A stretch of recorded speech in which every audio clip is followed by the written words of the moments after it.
lọ́mọ wọ́n máa ń fi wọ́n ṣáàdíyà fáwọn àfáà lásìkò maulid. Ọ̀pọ̀lọpọ̀ náà wá sí comment section tó ń ṣẹ́ ìpè. Kódà àwọn àti ẹ̀rọ àwọn tó sọ wípé ṣáàfáà ni. Rárá, mi ò kì í ṣàfáà, ṣùgbọ́n àtòrè la fi bẹ́ ṣe. Ṣó níwàásí ni? Rárá, mi ò kì í ṣe oníwàásí, ṣùgbọ́n níwàásí làwọn tó bí mi. Ọmọ òdẹ kì í bá pèlè ìyá ẹ̀ kó ṣaṣọdá, mo jogún ọ̀rọ̀ sísọ látara àwọn tó bí mi ni. Ẹ wá ń send threat message. Ẹ jọ síta ni. Ẹ̀yin tẹ́ ń saburú lójú ọ̀nà Sufi. Ẹ̀yin náà mọ̀ wípé alábòsí ẹ̀sìn mùnáfíkí ẹ̀sìn ni. Kí ló dé tó wá ń ba maulid jẹ́ fáwọn tó ń ṣe maulid? Mi ò bá maulid jẹ́ fáwọn tó ń ṣe maulid, torí èmi gangan ń ṣe maulid. Àfáà mi ń ṣe maulid, àwa ń ṣe maulid nínú ilé tiwa. Onísúfí ni mí, so mo mọ̀ túmọ̀ nǹkan tí mò ń sọ. Bàbá máa ba maulid jẹ́ ní táwa náà ń ṣe. Mi ì bá maulid jẹ́, mi ò dẹ̀ generalize ọ̀rọ̀ mi. Lóòótọ́ gbogbo wa ọ̀rọ̀ ò lè yé wa bákan náà. Ládùúrú iṣẹ́ táwọn bàbá tàná yẹn ṣe, táwọn tèmi tún ń ṣe lọ́wọ́lọ́wọ́.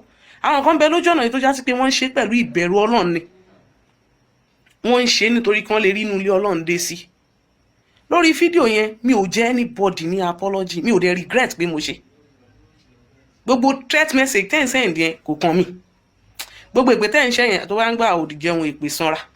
Kò ní mí nìkan kan sí mi. Kò dùn mí. Ṣé wọ́n ti jẹ́ victim rí ni? Ṣé wọ́n sọ fún ẹ pé nǹkan tó bá ń ṣèyàn nìkan lèèyàn máa fi ń sọ̀rọ̀? Kò kàn mí ni, ó ti kà wọ́n tó kàn mí. Tó bá wá rú ẹ lójú, tó bá dàrú lógún ẹ lójú, jẹ́ ká jọ lò yọ̀ǹda wa, bọ́ síta fún mi kémi àti ẹ wá jọ lò yọ̀ǹda wa. Pẹ̀lú àbòsí tí wọ́n gbé dání àti òtítọ́ tèmi gbé dání. Oníkálukú yín wá ń sọ nǹkan tí ò ní proof, nǹkan tí ò mọ̀ tó ń sọ. Títa ni ò mọ̀ tó ń sọ. Ọ̀rọ̀ tó rí òwò tẹ́ sọ pé ẹ fẹ́ daṣọ bò. Àṣírí tí ò bò mọ́ tẹ́ sọ pé ẹ fẹ́ máa bò. Ṣé o gba àwọn tó ń wá Sunday post mi, tó ń wá ń comment yẹn náà, tó ń sọ pé nǹkan yẹn òtítọ́ nìyẹn. Mo lọ sínú ilé wọn lọ kọ́ wọn ní. Pé kan máa wá sọ pé òtítọ́ ni. Àìmọye àwọn tó ti jẹ́ victim nǹkan yìí náà comment Sunday post yẹn náà. Wípé àwọn jẹ́ victim nígbà báyìí. Ẹ wá ń bara yín lójú jẹ́, lẹ́yìn ba Islam lójú jẹ́. Kí ni ká ṣe maulid? Ká máa ṣe nylon ṣe sí nylon condom lójú agbo maulid lọ́jọ́ kejì. Ẹ dẹ̀ ní ká dákẹ́.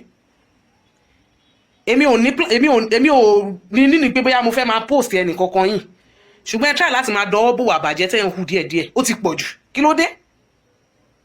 Tá bá wá yọ sí bí wọ́n bú àwọn onísúfí, tá bá yọ sọ́hun wá bá àwọn onísúfí. Kò sí ìran kankan nínú Islam. Onísúfí ni mí ni, onísálàfí ni mí ni, kò sẹ́dà kankan tó wà láyé tí ò ní ìwà àbàjẹ́ tó ń dọwọ́ bò, tí ò ní ìwà ẹ má jẹ́ kan bá mi bẹ̀ tó ń hù náà. Ṣùgbọ́n gbogbo ẹni tó bá ń hùwà àbàjẹ́ pẹ̀lú ẹ̀rí ọkàn, tó bá wá tútú bá síwájú Ọlọ́run, àdéhùn Ọlọ́run ni Ọlọ́run lòun ó gbà tútú báyìí. Kí wá lẹ́yìn tẹ́ wá ń ṣe ìwà àbàjẹ́ pẹ̀lú glimon káì tẹ́ tó ń ṣe pé kílẹ̀ nìkan ṣe. Ẹ wá ń send threat message síta ni. Mi ò jẹ́ yín ní apology o. Mo ṣe fídíò yìí nítorí àwọn aṣíwájú ẹ̀sìn, àwọn tó dá, táwọn kan ti wá gbọ́ nígbọ́ wípé bóyá mo sọ wípé kò sẹ́ni kankan tó dá lójú ọ̀nà Sufi, àwa dá ń lé tiwa. Bẹ́ẹ̀ ni. Àfáà tèmi dá. Gbogbo àwọn tèmi wá mọ̀ tí mo tẹ̀lé, wọ́n dá yàtọ̀ sáwọn ẹni bí ẹni ìkà. Ẹ̀yin gangan fúnra yín mọ̀ wípé ẹ ń ṣe nǹkan yìí. Ẹ wá sọ pé mi ò ní proof nǹkan tí mò ń ṣe. Ẹ jẹ́ ká jọ fọ bẹ́ẹ̀ bọ́bẹ̀. Wàláì tàláì threat yín ò ní nǹkan kan tó fẹ́ ṣe fún mi. Ọlọ́run ọlọ́lá ń gbọ́. Tó bá ṣe wípé mo ṣàbòsí lórí fídíò tí mo post yẹn, ẹ wá ń drag mi. Ẹ jọ kí lẹ̀ ń drag mi fún? Tó bá yẹ pé nǹkan yóò rí bẹ́ẹ̀, mi ò rí reason kankan tó fi yẹ kẹ́ máa wá ṣẹ́ ìpè lọ́ndà post mi náà. O ò ṣe, o dẹ̀ ń ṣe pé.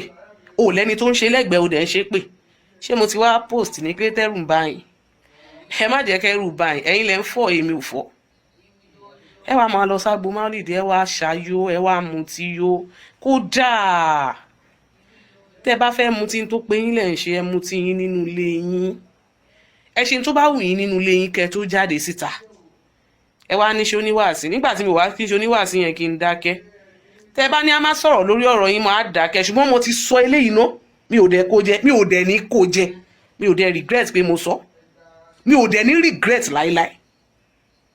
Bẹ́ẹ̀ ni. Mo ti sọ eléyìí ná. Ẹ jọ̀ọ́ gbogbo ẹ̀yin tàṣẹ ìdùnnú, ẹ jọ̀ọ́ ẹ bá mi pín fídíò yìí. Ẹ jọ̀ọ́ nítorí Ọlọ́run. Ó fẹ́ trend, ta ni fẹ́ trend?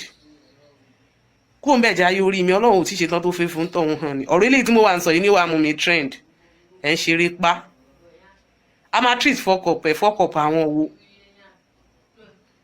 ẹ má ṣàbòsí ẹ̀sìn mọ́ tẹ́ bá fẹ́ ṣe súfì ẹ ṣe pẹ̀lú ìbẹ̀rù ọlọ́run ẹ má ṣe nítorí pé ẹ fẹ́ bà súfì lójú jẹ́ tẹ́ bá fẹ́ lọ sí maulid ẹ lọ sí maulid nítorí ìbẹ̀rù ọlọ́run ẹ má lọ sí maulid nítorí pé ẹ fẹ́ lọ ṣe fàájì ẹ fẹ́ lọ gbádùn ara yín wọn kì í lọ ṣe fàájì lójú ọ̀nà níbi maulid wọ́n má lọ ń sin lọ́hùn ni wọ́n sì má lọ ń bẹ̀ lọ́hùn fún oore téèyàn bá ń retí téèyàn bá fẹ́ kì í ṣe pé kẹ wá ṣáyó kẹ wá mutí yó kí ló dé ẹ ní nǹkan kan tẹ́ lè ṣe fèmí o gbogbo ẹ̀yin tẹ́ reach out sí mi tẹ́ message àṣẹ ìdùnnú try láti ṣe fídíò lórí kíní kò jẹ́ káwọn èèyàn mọ̀ wípé kò ń ṣe gbogbo èèyàn ló ń ṣe mo really appreciate yín o mo really appreciate yín gan gbogbo àwa tá a wá wà lójú ọ̀nà ìpẹ̀lẹ̀ tutọ́ tó gbọ́ fídíò mi tó bí ẹ nínú torí nírí pé bóyá gbogbo wa ló ń bá wí kì í ṣe gbogbo wa ni mò ń bá wí o gbogbo irú ẹni bẹ́ẹ̀ mo sọ wípé kẹ́ ẹ má bínú ṣùgbọ́n gbogbo ẹ̀yin kàńdà yẹn mi ò jẹ́ yín lápọ́lọ́jì o ẹ ṣe wọ́ọ̀sì yín mo rí ti yín.